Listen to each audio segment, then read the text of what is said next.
नागौर के नेताजी के द्वारा ये कहना कि वो तो एक ही थप्पड़ मारी है, मैं होता तो 4 मारता। और एक नेताजी जो अपने आप को राष्ट्रीय नेता कहते हैं, एक गांधी परिवार के बहुत नजदीक संबंध रखते हैं, वो कहते हैं कि जूते की नोक पे अधिक अपना काम कराऊंगा। उस सार्वजनिक मुद्दे को कानून हाथ में लेते हुए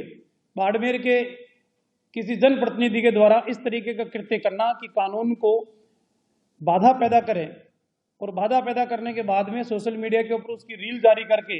और अधिकारियों को मनोबल को डाउन करने का काम करें, ये उचित नहीं है। जिस तरीके से प्रशासनिक अधिकारी के ऊपर हमला करना और रील बनाकर उसको सोशल मीडिया के ऊपर डालना और अपनी सस्ती लोकप्रियता प्राप्त करना, एक लोकतांत्रिक व्यवस्था इस देश के अंदर लागू हुई और आप सबको विदित है कि लोकतांत्रिक व्यवस्था के अंदर 3 स्तंभ, जिसमें व्यवस्थापिका कानून बनाने का काम करेगी, कार्यपालिका उस कानून को क्रियान्वित करने का काम करेगी और न्यायपालिका उस कानून की समीक्षा करेगी कि जो व्यवस्थापिका ने जो कानून बनाए हैं उसकी पालना हो रही है नहीं हो रही है, या उस कानून की अवहेलना हो रही है, या उस कानून की अवहेलना करने वाले को कानून के दायरे में उसको सजा का प्रावधान भी निहित किया गया कि न्यायपालिका सजा दे सकती है। लेकिन दुर्भाग्य इस बात का कि राजस्थान प्रदेश की राजनीति के अंदर वर्तमान के इस दौर के अंदर अपनी सस्ती लोकप्रियता प्राप्त करने के लिए, सोशल मीडिया के ऊपर अपने फॉलोवर्स बढ़ाने के लिए राजनीतिक क्षेत्र में काम करने वाले लोग भी इस तरीके की बयानबाजी करते हैं जो कानून सम्मत नहीं है, व्यवहारिक नहीं है, नीतिगत नहीं है, नैतिकता के अनुकूल नहीं है और यहाँ तक कि मानवता के अनुकूल भी नहीं है। ये बात बिल्कुल सत्य है कि राजनीतिक क्षेत्र के अंदर जनता के मुद्दों को लेकर सरकार का ध्यान दिलाना राजनीतिक व्यक्ति का नैतिक धर्म है। राजनीति के अंदर जनता के मुद्दों के लिए संघर्ष करना यह भी नितांत आवश्यक है, लेकिन राजनीतिक मुद्दों के आधार के ऊपर सिर्फ अपनी सस्ती लोकप्रियता प्राप्त करना ये कतई उचित नहीं है। विगत दिनों के अंदर 4 घटनाएं ऐसी घटित हुई जो राजनीति को शर्मसार करने वाली घटनाएं, जिनको हम कह सकते हैं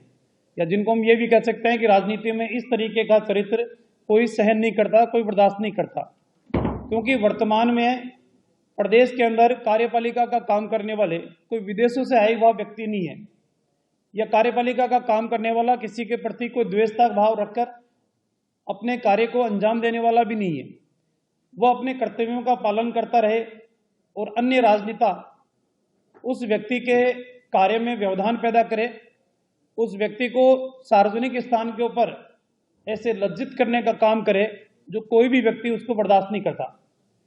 मैं 4 घटनाओं का जिक्र करूंगा। किसी सार्वजनिक मुद्दे को लेकर जन भावनाएं अगर वो सार्वजनिक मुद्दे से जुड़ी हुई है तो निश्चित रूप से नेता को अपना पक्ष प्रशासन के सामने भी और सरकार के सामने भी रखने की नैतिक जिम्मेदारी है, रखना भी चाहिए। लेकिन उस सार्वजनिक मुद्दे को कानून हाथ में लेते हुए बाड़मेर के किसी जनप्रतिनिधि के द्वारा इस तरीके का कृत्य करना कि कानून को बाधा पैदा करें और बाधा पैदा करने के बाद में सोशल मीडिया के ऊपर उसकी रील जारी करके और अधिकारियों को मनोबल को डाउन करने का काम करें, ये उचित नहीं है। नागौर के नेताजी के द्वारा ये कहना कि वो तो एक ही थप्पड़ मारी है, मैं होता तो 4 मारता। राजस्थान के अंदर कभी भी इस प्रकार का वातावरण बना नहीं है। राजस्थान में पक्ष भी रहा है, विपक्ष भी रहा है, सरकारें बनी भी है, सरकारें बिगड़ी भी है, सरकारें परिवर्तित भी हुई है, सरकारें अलग अलग दलों की आई भी है, लेकिन कभी किसी को राजनीतिक द्वेषता के आधार के ऊपर व्यक्तिगत हमले करने का अधिकार कोई नहीं देता। सरकार को कोई मानने के लिए तैयार नहीं हो, व्यक्ति को मानने के लिए तैयार नहीं हो, उनकी व्यक्तिगत जीवन और जिंदगियों के बारे में टीका टिप्पणी करते रहे, मेरे ख्याल से ये उचित नहीं है। तीसरी घटना, जिस तरीके से प्रशासनिक अधिकारी के ऊपर हमला करना और रील बनाकर उसको सोशल मीडिया के ऊपर डालना और अपनी सस्ती लोकप्रियता प्राप्त करना। आपने तो अपना काम कर दिया, लेकिन क्या आपने ये सोचा है कि आपके इस भावुकतापूर्ण निर्णय के उपरांत कितने लोगों को कानून के दायरे के अंदर आपने सड़कों पे उतारने पे मजबूर किया। और आज ऐसे वो युवा साथी जो भावुकता में आकर सड़कों के ऊपर उतर के कानून को अपने हाथ में लिया, आज कानून अपने दायरे के अंदर कार्रवाई कर रहा है तो क्या भविष्य के अंदर उनका भविष्य सुरक्षित रह पाएगा? नेता को कम से कम इतना भी चिंतन और मनन इस बात का करना चाहिए कि मेरे इस कृत्य से किन लोगों के परिवारों के ऊपर, व्यक्तिगत जीवन के ऊपर कैसा प्रभाव पड़ने वाला है। और एक नेताजी जो अपने आप को राष्ट्रीय नेता कहते हैं, राष्ट्रीय राजनीति से जुड़े हुए हैं, एक गांधी परिवार के बहुत नजदीक संबंध रखते हैं, वो कहते हैं कि जूते की नोक पे अधिक अपना काम कराऊंगा। मेरे ख्याल से काम कानून के दायरे में होता है, जूते की नोक के आधार के ऊपर नहीं होता। और आप इस तरीके के बयान देखें,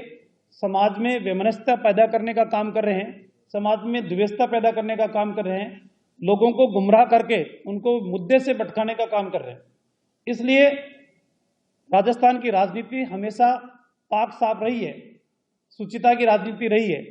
हमेशा एक दूसरे का विचारधारा के आधार के ऊपर, मुद्दों के आधार के ऊपर, सिद्धांतों के आधार के ऊपर हमने हमेशा मुखर होकर अपनी बात कही है। लेकिन कभी भी किसी भी दल और किसी भी नेता के बारे में व्यक्तिगत लांछन लगाने का काम कभी नहीं किया। लेकिन दुर्भाग्य आज इस बात का कि कुछ नेता अपने स्वार्थों की पूर्ति करने के लिए, अपने आप को बड़ा बनाने के लिए दूसरों के बारे में ऐसी टीका टिप्पणी करे, वो शोभनीय नहीं है। तो मेरा आज की इस प्रेस के माध्यम से उन नेताओं से भी मैं इतना विशेष रूप से कहना चाहूँगा कि कृपा करके आप अपने शब्दों को मर्यादा के अंदर कहें तो वो ज़्यादा ठीक रहेगा। मर्यादाओं से बाहर जाकर निकलने की कोशिश करोगे तो समाज उसको स्वीकार नहीं करेगा, और जिनके बारे में आप टीका टिप्पणी कर रहे हैं वो भी कभी स्वीकार नहीं करेंगे। कानून के दायरे के अंदर सबको जीने का अधिकार है, सबको अपनी बात कहने का अधिकार है, विचारों की अभिव्यक्ति करने का अधिकार है। लेकिन विचारों की अभिव्यक्ति आप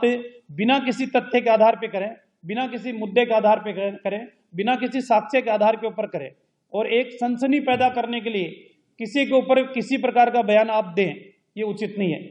मुझे पूरा विश्वास है कि मीडिया के माध्यम से मेरी बात राजस्थान की आम जनता तक भी पहुंचेगी और उन नेताओं के ऊपर जरूर पहुंचेगी जिन नेताओं के बयानों की वजह से प्रदेश के अंदर आपसी भाईचारा और आपसी सौहार्द बिगाड़ने की स्थिति के अंदर है। कृपा करके उन लोगों से भी मैं निवेदन करना चाहूँगा कि नेताओं के उन भाषणों के अंदर, उन बातों के अंदर, उन नारों के अंदर आप अपने आप को कानून के दायरे में रहकर ही अपना जीवन यापन करें। कानून से बाहर निकलकर आप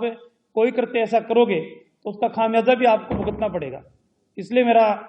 निवेदन है कि व्यक्तिगत जीवन में हम आदर्शता के आधार के ऊपर, व्यवहारिकता के आधार पे, और जो दूसरों के व्यवहार को अपने पक्ष के अंदर जैसा आप सोचते हैं वैसा ही व्यवहार आप दूसरों के साथ भी करें तो मेरे ख्याल से ज़्यादा बेहतर रहेगा। मैंने अपनी बात कह दी, यदि आपका कोई बात हो या विषय हो तो आप रख सकते हैं। देखिए, राजनीति समय की होती है और राजनीति समय के अनुकूल परिवर्तित भी होती है। मैं इतना कह सकता हूं कि कोई भी व्यक्ति हो, यदि राजनीति के अंदर लंबा जीवन यापन करना है तो आप उस रास्ते को मत अपनाइए जो रास्ता आगे जाकर बंद होता हो, या मैं ये कहूं कि उस रास्ते के ऊपर आप मत चलिए जिस रास्ते को दूसरे अच्छा नहीं बताते, स्वीकार नहीं करते। तो मेरे ख्याल से उनके लिए इतना कहना ही ज़्यादा अच्छा रहेगा। निश्चित रूप से जो मैं बात कह रहा हूं वो सभी पे लागू होती है, चाहे वो पक्ष के हो चाहे विपक्ष के हो, और चाहे अपने मित्रतावश आपके सहयोगी भी हों, उनके लिए भी, सबके लिए ये विचार सबके लिए सही है। हाँ, ये जरूर है कि यदि कोई अधिकारी के बारे में आपकी शिकायत है, या कोई अधिकारी भ्रष्ट है, या कोई अधिकारी अपने कर्तव्यों का पालन ठीक तरीके से नहीं कर रहा, तो आपको अनेकों प्लेटफॉर्म दिए गए हैं जिन प्लेटफॉर्म का आप उपयोग कर सकते हो।